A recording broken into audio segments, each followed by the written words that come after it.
Holly Cotton here, and I am so excited for our guest today. Shadawn McCants is a HIV advocate, activist. Oh my gosh, you guys, she has so many credentials. She's going to tell us all about the work she's doing.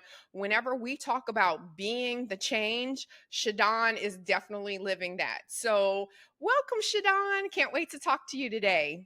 I am really excited. Thank you, Holly, for having me. You're Yes, let's get welcome. into this great dialogue and conversation. I know it's going to be amazing. I am so excited to be here with you. Yes, thank you. Thank you. So, before we get into it, because I know a lot of times we start talking about all of these roles that we have, and for you, there was actually a reason why this became your purpose in life. So, can you give us a little insight into that before we get into all the letters? Because y'all, she got all kind of stuff she's doing, but give us how you found your purpose.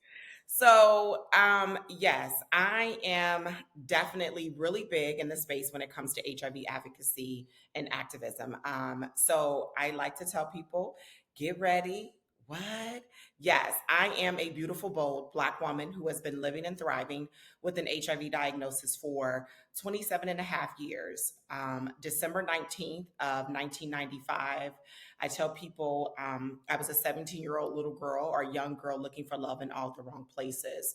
And what happened is I had contracted meningitis and got hospitalized for like 6 or 7 days and got out of the hospital, but I knew something wasn't right. They released me. They were like, "Oh, you're good. All your numbers are wonderful. You get to go home and continue to get well."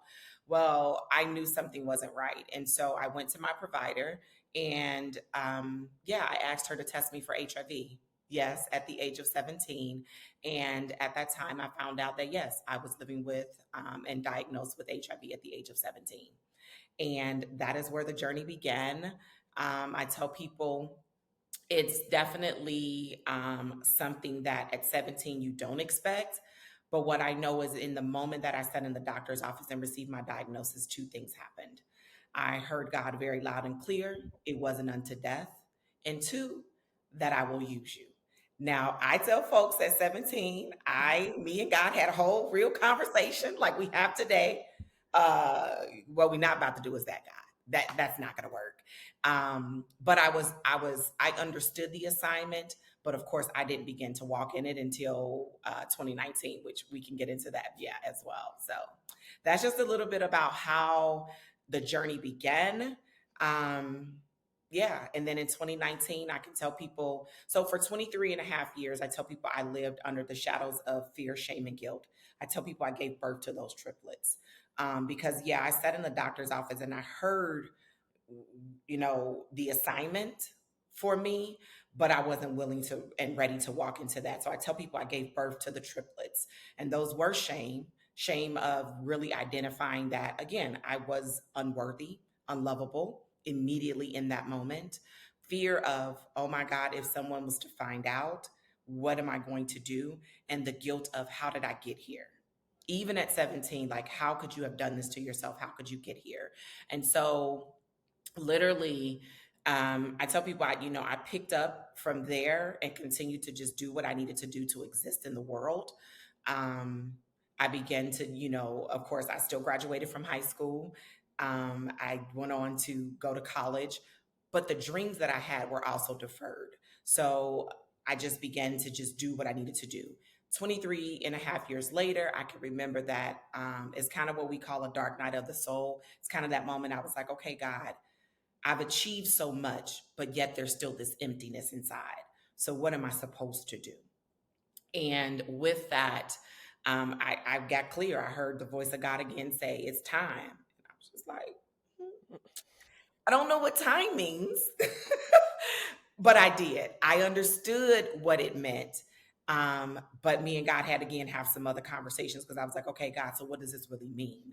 Right. Um, and so I understood, and through just prayer and meditation and mindfulness, God told me it's time. Your story isn't yours anymore.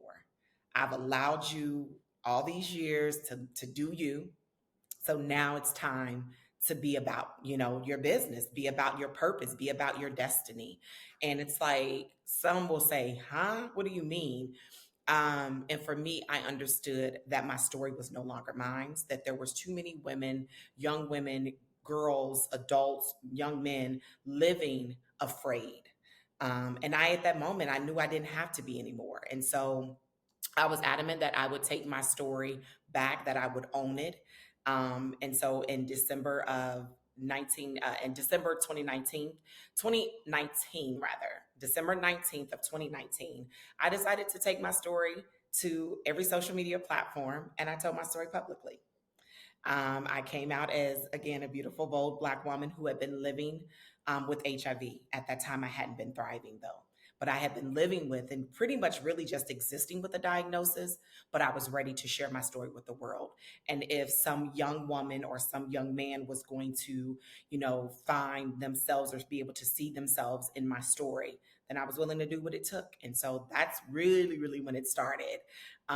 Me just becoming an advocate and an activist and a voice to silence the shame around HIV, to give it a face, to give it a voice, and yeah, continue to do the work that I'm doing today. So that's just a little bit about that. So before we get into the work part of it and all of the things that like you said, you listened to the voice and you took off running with it. So Mhm. loved all of that. But let me just kind of rewind back to being 17 years old.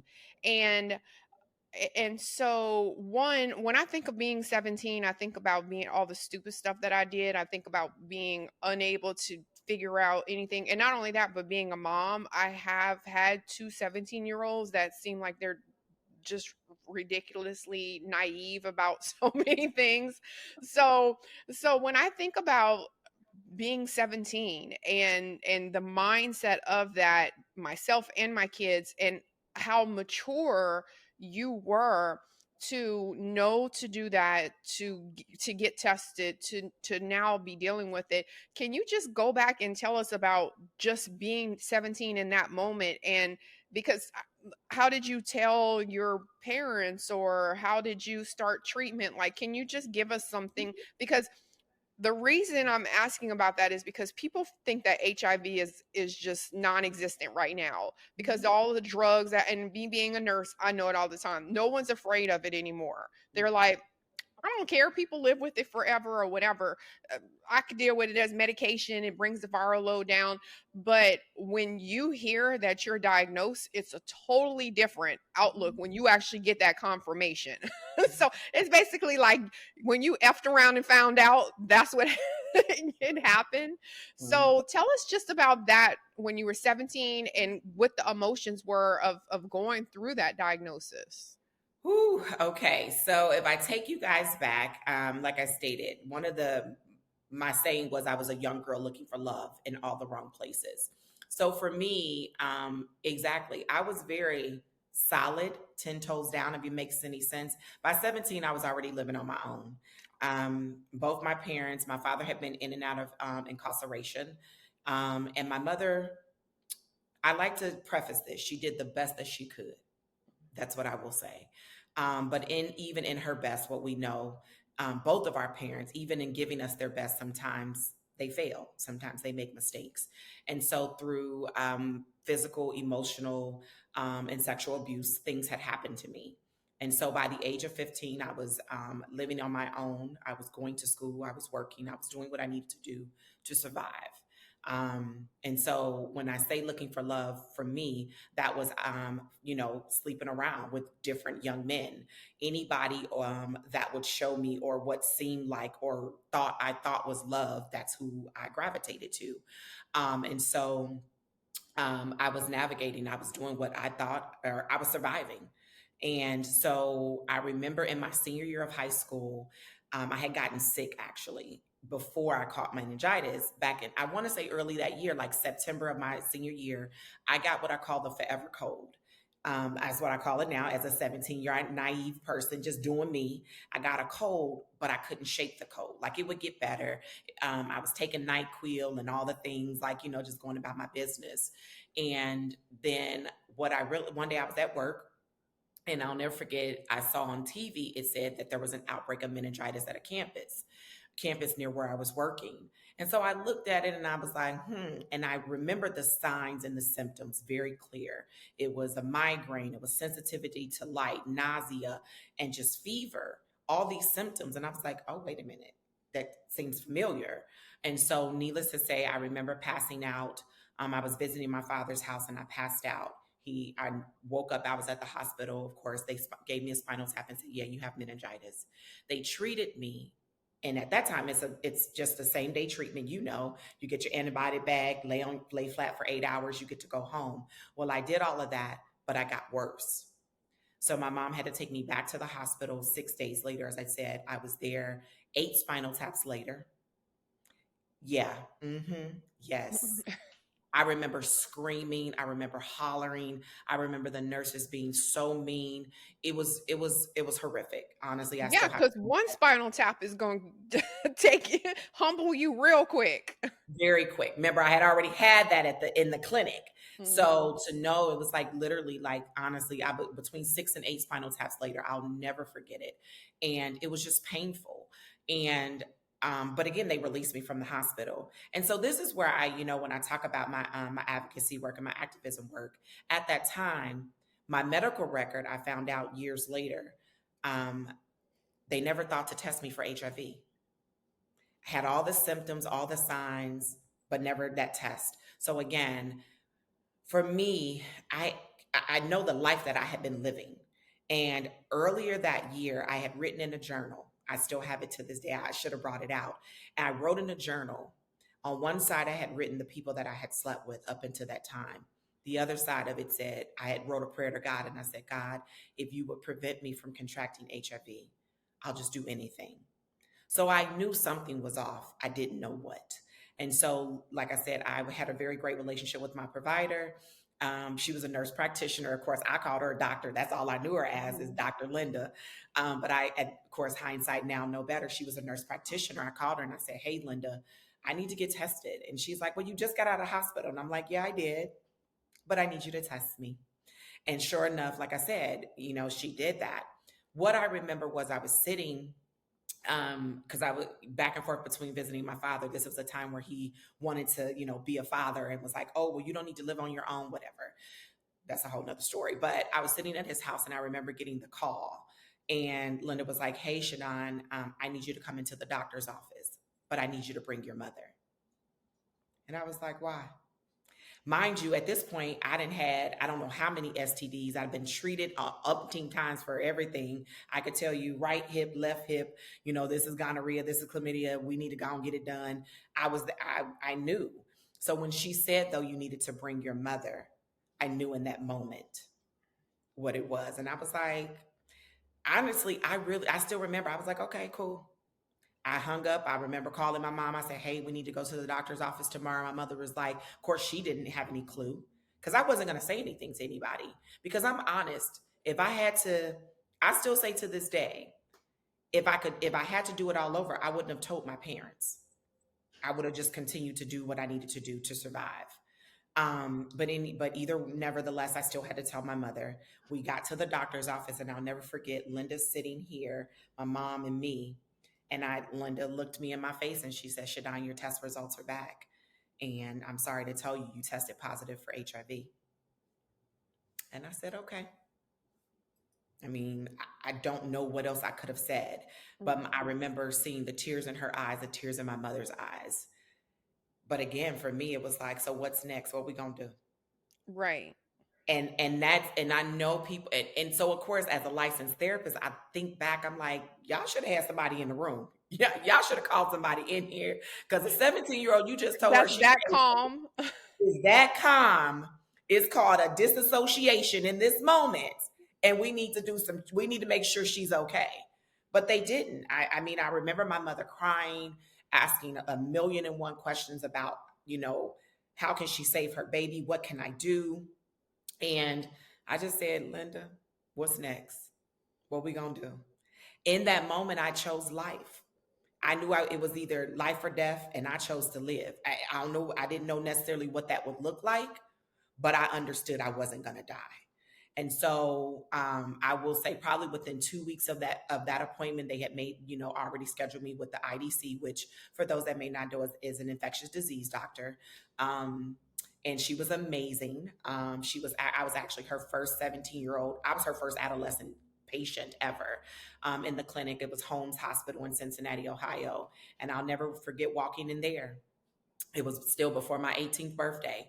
I'll never forget it. It was like I knew I was getting ready for 18, but it was like I was also getting ready for the fight of my life.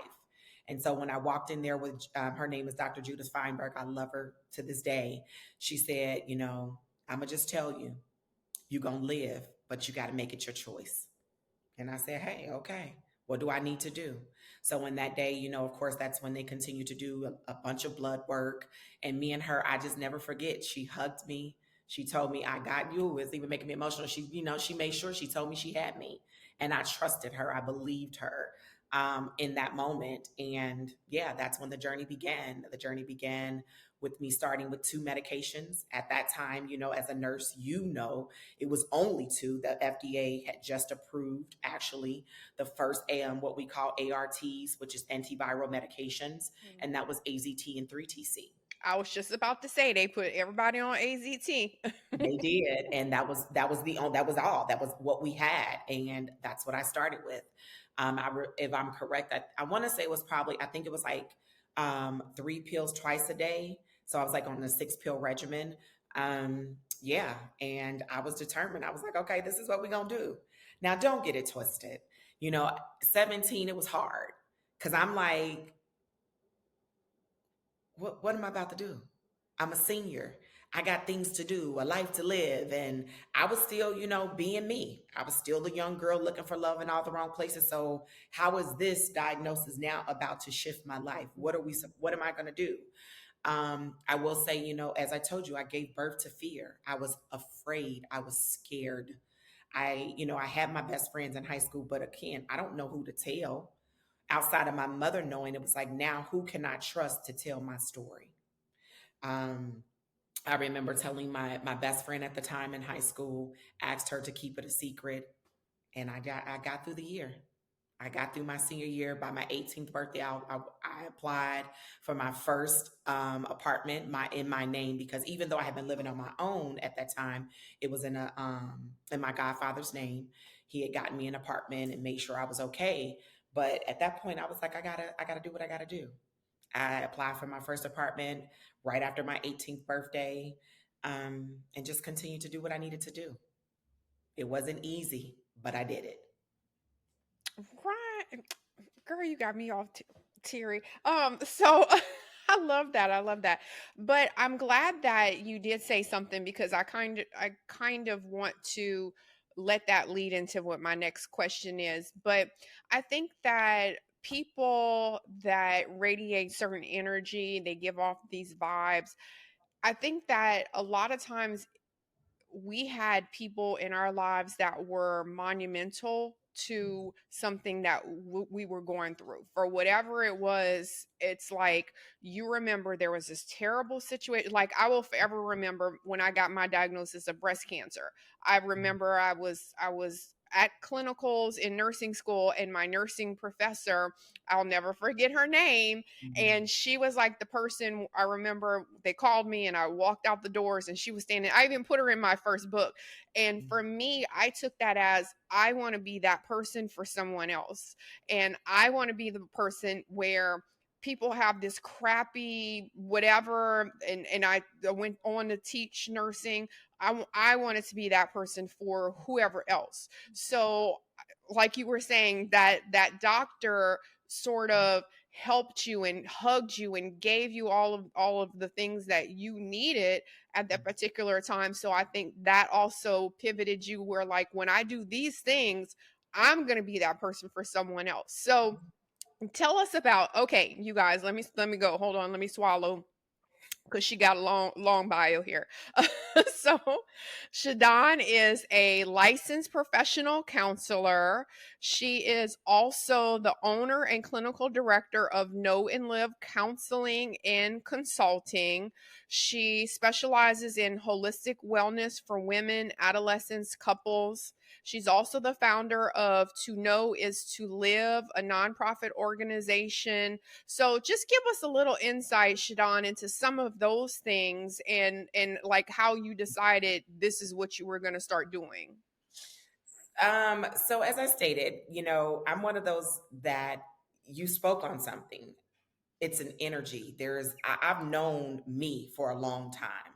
I feel like, the spirit of God, universe, my ancestors, they've walked with me and talked with me for a very long time.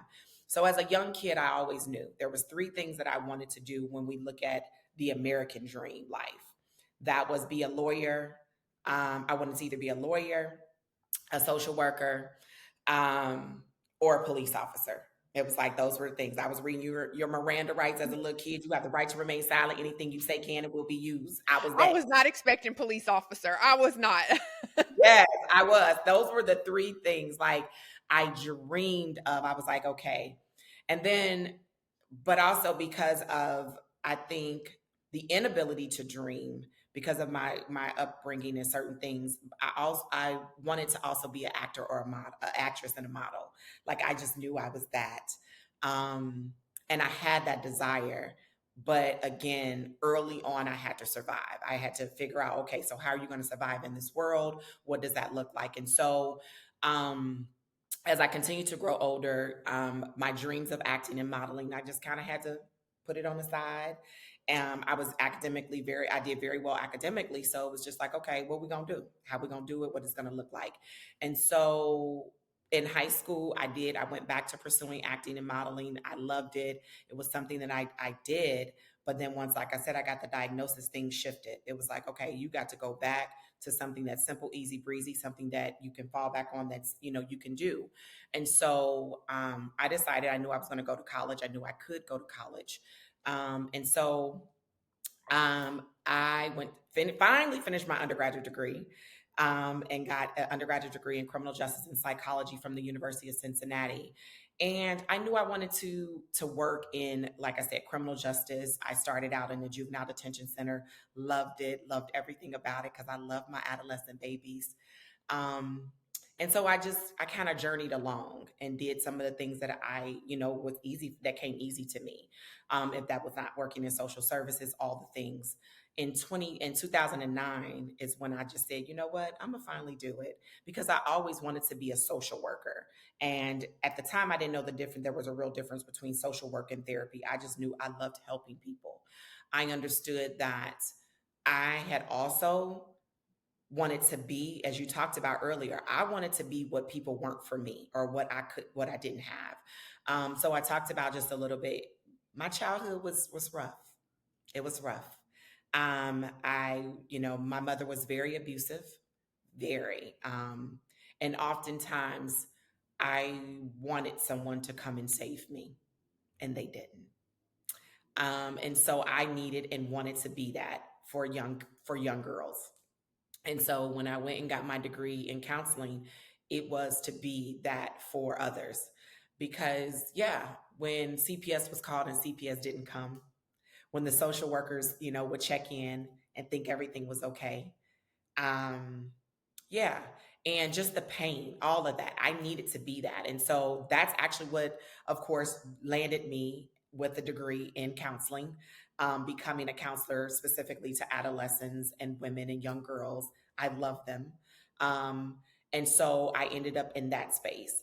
Of course, I did a lot with my counseling degree. I've worked in a jail setting. I've worked alongside police officers. So I've worked in Well, the we court so system. glad you got to live some of your I dreams. did. I really did, Holly. Like, and I tell people, I was like, so I've really gotten to You didn't get to really, hem them up or nothing, but at least you got to help them. Well, as a juvenile detention center, I had to hem some folks up. As a psych tech, I've had to hem some folks up. I mean, of course, the way that they teach you. So I've had my experience in working in the humanitarian space, in this space of giving back, in the space of justice, in the space of, being able to be that safety net and humanitarian for people who need it most. Um, Hence how fast forward, I've gotten into where I'm at now as a licensed professional counselor. But I will tell people I'm more of a healologist now, because one of the things is I do understand is that therapy is amazing, but I believe in healing. And so that's also, just a whole nother thing that I've gotten into. As a therapist, I tell people every healer is a therapist, but every therapist isn't a healer. And so I'm very passionate about that work. But then there's the nonprofit, of course, that I created. And I started that back in 2017, started developing it, and it's called To Know Is to Live. And so, as I tell people, or you heard me talk about earlier, I was just living with my diagnosis, but I was afraid. I wasn't speaking out loud. I wasn't really doing a lot publicly. I wasn't doing anything publicly, actually. If you caught me talking about HIV, it was in a very, very private, small, secret society type of situation. But in 2017, and so I created this hashtag, actually. This was probably early in the 2000s. If you would catch my post on Facebook, or, at that time, only Facebook, you would see me say hashtag To Know Is to Live. No one knew what it meant but me. And I knew to know is to live. And what Mhm. that meant is to know your status is to live your whole best life. And so I would, advocate for people, when I would have one-off conversations or I would be in settings. I was always that person that would have a conversation about HIV, sexual health, really knowing what you needed to know, but nobody knew what that meant. Mhm. So in 2017, again, that's when like I said, my dark night of the soul started to begin, and I began to question and ask God, what was my next step? I understood that that's what it would be. Hence the birth of the nonprofit, To Know Is to Live. And so it's just that it's an organization that educates, empowers through the lens of mental wellness and health and wholeness. Just everything around HIV, but sexual health, just for Black, and specifically for Black women in the Black community. Mhm. Because I'm very an advocate when it comes to the disparities of HIV in our different communities, specifically Black communities. There's a huge disparity. It's kind of what you talked about earlier. And it's either the two lenses that either people think HIV is non existent, or they're no longer afraid of HIV because it's like, oh, it's no big deal. But the Mhm. reality is it's not that. You have a choice to not be diagnosed with HIV, but you also have a choice to be educated and empowered and emboldened to live your whole best life outside of a diagnosis. And so that's what my goal, that's what my whole mission is when it comes to really being a voice and a face for individuals in this space of HIV. So that's And just a little. I love that. I love that. And I was actually going to ask you about it because I was reading the information about your To Know Is to Live, and I was going to ask you because one of the words that you have in there is empower women. Mhm. And so I just think that I love that adjective, or what adverb, adjective, verb, whatever. One of Exactly. them, whatever it is, grammar police that's going to come for me. But I love, I love that you use that word as a descriptor of what your organization is, because you always hear about education, you always hear about the treatment, you always hear about diagnosis, whatever it is. But the fact that you use that word about empowering women, I love that. So why did you use that word? What does empowered mean to you when you're talking about your organization? Ooh, empower is just that.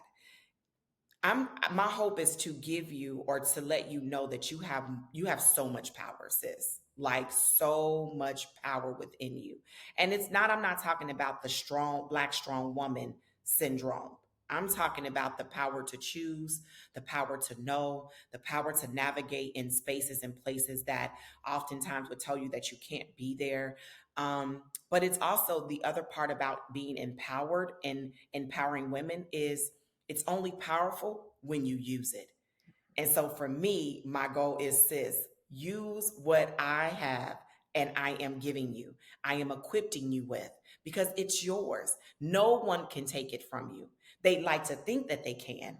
It's either they, when we think about HIV and the lack of education and the lack of knowledge that is there, it renders you powerless.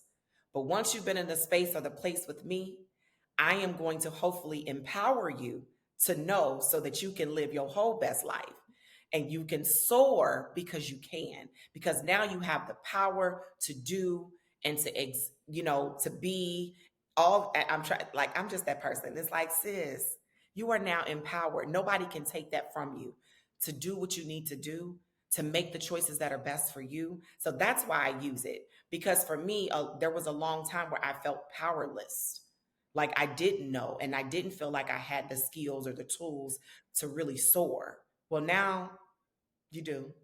And I'm going to make sure that you do. Anytime that you're in a space with me, that is my hope. That is my hope that you leave knowing that you have the power to choose and to do and to exist and to slay the runway of your life, sis. I know that's right. You know what? I'm all motivated. Thank you, thank you, thank you, Shadawn. Uh, so, so the last thing I want to talk about is some of the things that you're also working with, because a lot of times, you get these ideas. You have nonprofit, you are entrepreneur, you have all of these things, but when you start aligning with people, I always give the analogy of a car. Look how fast a car can go compared to a unicycle. You're all going in the same direction, but on a unicycle, you can only go so far. But when you put four wheels and you have people all going in the same direction, you're going to be able to go much further. So a lot of the things that you're doing where you've partnered with people, a co-chair for the Texas Black Women's Health Initiative, ambassador for the Let's Stop HIV Together initiative. So give us an idea of, or give us an insight into how you were able to start. This is what I'm doing, and now let me align with these people. So how did that transpire? So I will say this. When I told my story, if you heard, it was December 19th of 2019, literally 4 months before the pandemic. So of course I had a different vision about what my advocacy was going to look like. So literally I became, this social media, this Zoom world became my platform. It became my world. Social media, Facebook, Instagram, people asking questions. And so of course I put my story out on YouTube. That was the first start. And people began to pay attention. But because I was no longer afraid, I started reaching out to, organizations and individuals. One of them, the first one, was actually the city of Houston, the health department. I knew some people that had worked in the HIV, hepatitis, and tuberculosis division. And I just went to them, led by a phenomenal Black woman. And I just told her, I said, hey, I'm here. I'm ready to serve. And she was just like, okay, so whatever that looks like, I got you. And so from there, it just soared. And so, yeah, it's just like, I think I just had to be bold enough to have the conversations with the individuals that were either doing the work, or people that I wanted to bring into the space. And so, the CDC actually sought me out. So I think one of the things is for me, a lot of the opportunities came looking for me. Um, and it just went from there. But a part of that was because I was, at a space where I was no longer afraid, and people were like, "Oh, she really about to tell it all." Yes, unapologetically, authentically as I can, and with a different lens. I'm not coming to the space, woe is me. I'm not coming to the space that, I'm coming to the space either there's a table and I want to sit at it, or there's no table and I'm going to create one. And so that's kind of also what has happened, because yeah, the CDC actually found me through my work on social media, just being present and consistent. And I'm actually in my second season, my second ambassadorship with them. Just recently asked to do a third ambassadorship with them. So I love that I'm able to be an ambassador for and it's called the Let's Stop HIV Together campaign, which is all about educating, whether that is individuals living with HIV, how to live their whole best lives, or more importantly, prevention, How do we prevent? How do we stop the spread of HIV? What does that look like? How do we talk about testing? How do you get tested? I definitely love that. Then there's Thera Technologies. I'm a part of a face of their campaign. It's called and no, that one's not. I was about to say something different. It's I Am a Champion, Hope for the Future. And so that highlights the stories of 4 individuals living with HIV. And then there is a documentary I'm a part of that, again, an amazing person there in Houston, an organization called The Truth Project. We did a documentary and we rest on giants. We are 5 film festival nominations and 2 official selections. And so you just have to stay engaged, like how I met you, Holly. I was at an event and it's like, sometimes you think your messaging is not appropriate for certain spaces and places. You never know. And so I've been grateful to have relationships with amazing mentors and coaches and counselors. And yeah, the message is across the board, just really wanting to empower people there's 2 things for me. Yeah, you may not be living with a diagnosis of HIV, but you've experienced something in your life that attempted to try and take you out. My goal is to hopefully empower you to know that you are so much bigger than that. And so hence you'll find me in different spaces and places, whether that's, a wellness conference or, a conference on finance, because it's all about wealth. It's all about you showing up total, whole, and connected, because all of it plays a part, like mind, body, soul. So those are just some of the things. What else? Of course, the Texas Black Women's Health Initiative. That was, again, me speaking up and realizing that the voices of Black women were silenced. And so how can I use my voice to be even more in the places and spaces that it needs to be when it comes to Black women in health. And so even though I've since moved to Atlanta, I am now, of course, giving up that seat. But that's something that I'll still stay connected to because Houston is home. I'm a part of various other CABs, which are community advisory boards. I make sure that wherever my voice and the voices of Black women can be heard, I'm going to be there. And so that's just how I continue to do it. There's so many other things in the works, between working on my own documentary, working on my own book, and just continuing to know that the biggest thing for me is that I am in and doing I'm in my soul's assignment. I'm in alignment with my soul's assignment. And so I know as long as that is what is my leading force, I'm unstoppable. So yeah. Okay, I love that. I love that. Okay, so last question.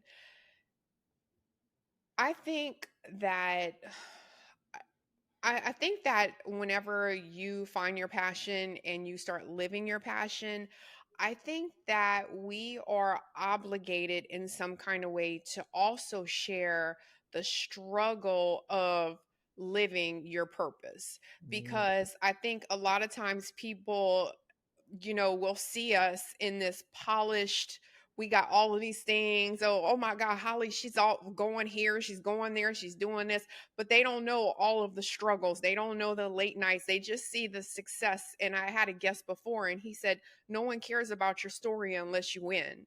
And I was like, that's that's deep. That's mhm. but but true. And I was like, okay, so that's why people care about, oh, that's why people in my business. No, I'm yeah, we winning, boo, we winning. But so same thing for you, all of these things that you're doing, all of these things, and it seems like you're doing it so effortless, and you found your purpose, and it's like bam, bam, bam, all of these things.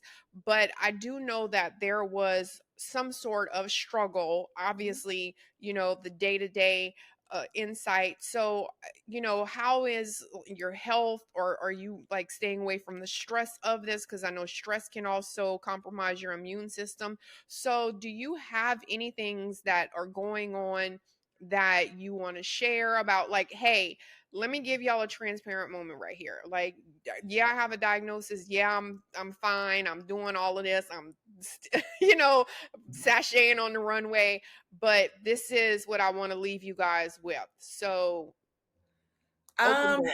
so you know what? You're right. I think because I am, people, if you follow me on any social media though, I'm always transparent. Mhm. I'm going to be honest 100% of the time. It is not always, it ain't always been a crystal stare. Remember the poem? I love that poem. It hasn't always been that. And so I tell people to maintain, because I do get in my moments where I I have to honestly speak life into myself every day. Because some days I get up with a level of anxiety. Some days I get up like, I'm so over this. I'm so tired. Like, what's today? What we got it like? And some days I just don't want to, I don't feel like being on. So I tell people though, because again, it does go back to, I understand that it's so much bigger than me. And when I have those moments, I truly just lean in. Not only do I lean into what is happening, the emotion that I'm feeling, I'm able to sit in it because I've come to a place that I feel like I've started a healing journey. I started it in 2017 and I haven't stopped. And I understand on the journey of healing, there's ebbs and flows. And that journey also is not linear, meaning it's not just straight across. It means you're going to have some moments where it dips down real low, where you feel like you got to start back over. And there's going to be moments where it's really high. Like, that's what the world sees. It's like, oh my gosh, she got it going on. Like, da da da da da.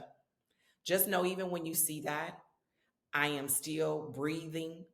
I am still leaning in, and I'm still being intentional about practicing gratitude, giving myself grace, being self compassionate. Um, because I know that I can't stop. I won't stop because there is still someone waiting. I don't know who she is. I don't know who he is, but it's a part, they're part of my assignment, so I can't give up. But I do take rest when necessary. I do sit when I need to sit. I sleep when I need to sleep. And also part of my how I'm able to continue to show up the way that I do is because I have a container, meaning that I have a circle and a support system that's amazing. That's really also I think it's important when people see me, just know that I'm not by myself, because I'm not that person that believes I can do it all by myself and I got this. No, no, no. I have a therapist, a consultant, my own spiritual advisor. I have all the things to keep me grounded and to keep me centered. So, I mean, it definitely hasn't always been easy. Like I tell people, I cry.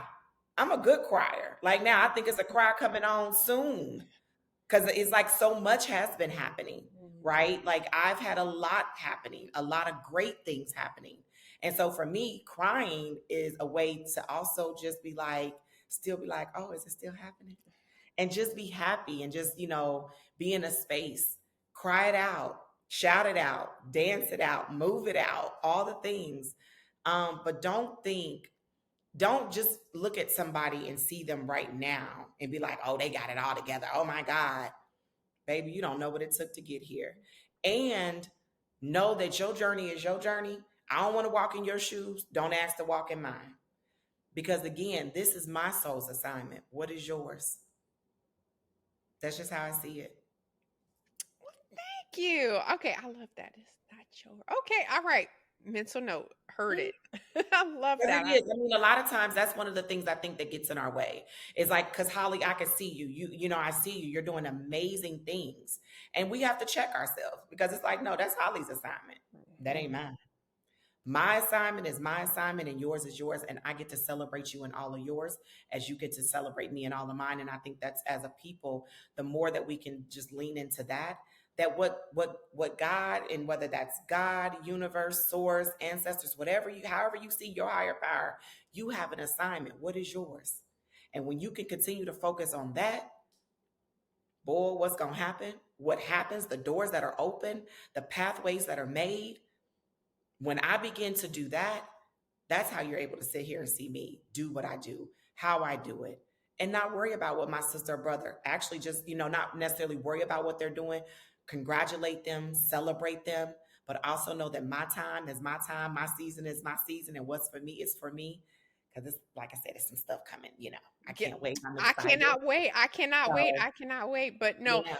I do. I say the same thing though. Like I always do my hashtag whole team winning because I feel like I don't compete with anyone. I love to see everyone, and even my whole purpose as Holly Cotton is to, my show is to highlight other people doing well. So I don't care that the person is going to get views off of this or that, or they're doing Mhm, better than me. Like that's my purpose is to be a voice, is to be the change that we need. So mhm, sometimes I just step back and let whoever it is shine because mhm, you just needed a platform to get all mhm, these people following me for whatever reason. I don't know why, but so now you might get exposed to someone that's there. So it's mhm, like it's that whole collaboration. I think people forget about. It's not competition, it's collaboration. So mhm. I love that. I love that. Okay, so I know And you said can I just say one thing? Don't think yes. you don't know what you're doing because you do know what you're doing. It was like you just did a double conundrum, you know that thing that they say. But you do know. You just said it. Like you are a waymaker. You open doors. So you do know. And I think that's the other thing is standing in and owning what you do. Cause like you are amazing. Like literally we were on a stage together, very, it was a quick panel, but you came up to me, you was like, Shadawn, you know what? I want to make sure you're on my show. And you hear that, and I would be honest, like you hear people say stuff like that, but you follow through, Holly. So you do know what you are doing. And I thank you, and I know so many others, because you are again in alignment with your soul's assignment, opening doors and being what people need in this season. So Oh, thank make you. sure you know. Okay, listen. I said stop trying to make me cry. This whole show you've been trying to make me cry, Shadon. Stop it. I'm just Thank saying you you're though. pretty Oh, damn good. heart, So you need to know heart. I love that. Thank you so much. I needed that. Thank you. Thank you. that. Okay, so you got lots of projects, lots of things you're working on. Tell anyone that's listening, watching, how they can find you, get in touch with you, support you, website, drop all of that now. So, guys, if you just everything is Shadawn McCants on all social media platforms. So I have my YouTube channel, which is only 2 stories, but I'm going to get better, guys. But I'm on all social media platforms as Shadawn McCants, and you'll see it. It's down at the bottom how to spell my name. That's Instagram, Facebook, LinkedIn. You can send me an email. It's at ShadawnMcCants@gmail.com. I'm always looking to collaborate with individuals, especially when it comes to just being a voice for Black women, educating, empowering. Like I said, there's a lot of different hats I wear. So if there's a space that you want me to come and be a part of a conversation when it comes to wellness, I'm there. Healology. Yes, I am a healologist. I believe in, really, really empowering people to heal from the inside out. And that's in all spaces and places in your life. So hit me up. I'm open. I do respond to messages, and I'm looking forward to collaborating in any way that I can. So let's Okay, do it. great. And for my southern people, Dawn is really Dawn. So if you're listening to this and you didn't look at the podcast notes, it's basically shot Dawn. but we trying to not say everything is Dawn. And it's so funny, you guys should have heard us before because she was like, like Dawn, the dishwashing liquid, and I'm like, Dawn. Yeah. Or the breaking of day, the dawn Yeah, of day. and I'm like, right, I call that dawn also. So it was so funny. I love it. So Shadawn, SHADAWNMCCANTS. All of her social media, everything is that. And then of course I'll have all of the clickable links in the podcast notes and everything. So thank you so much, Shadawn, for telling us your story, sharing all that information. Hopefully you guys are inspired. I know she definitely made me feel more empowered after hearing all of that. So thank you so much. Thank you. And maybe, we'll come back and have a conversation, or again, just follow me, as we talk about more things about, again, the advancement of HIV, because you see me sitting here, but there is, of course, a lot that goes behind that. So yeah, maybe one day we can have that more Yes, in-depth thank you. medical Isn't there conversation. what month is HIV awareness month? So there are several months. Okay. Actually, next month in August, which we know we won't come back that soon, but next month is Southern HIV and AIDS Awareness Day. December is World AIDS Day. And then we have National Testing Day, which just passed in June. The next one that we probably could come together is, again, maybe World AIDS Day, which is where Mm-hmm. we honor and celebrate the lives. But then there is also in February, there is African American National HIV and Awareness Day. And then in March is National Women and Girls HIV and AIDS Awareness Day. So there's a lot of different times that we can come and have this conversation. Because again, I never want to leave people with, of course, not knowing the facts when it comes to HIV in 2023, and how you can stay HIV negative, but also for those that are living, how U equals U is so important to undetectable equals untransmittable. So we'll definitely. Right. Yeah, for sure. Because even though, like, I try to highlight people's stories and do things like that, but then also I always feel like it's also my job as a still a practicing nurse that I try to, because I'll have physicians on, I'll have people doing things, and I like to basically drop that information like, hey, okay, now let's get into some medical facts too. So yes, Yeah. now we introduced who Shadawn is and put some respect on her name. Now we can trust what she's saying. She knows what she's talking about. Love that. Thank you, Holly. You are amazing. Thank you so much. Yes, thank you. Thank you.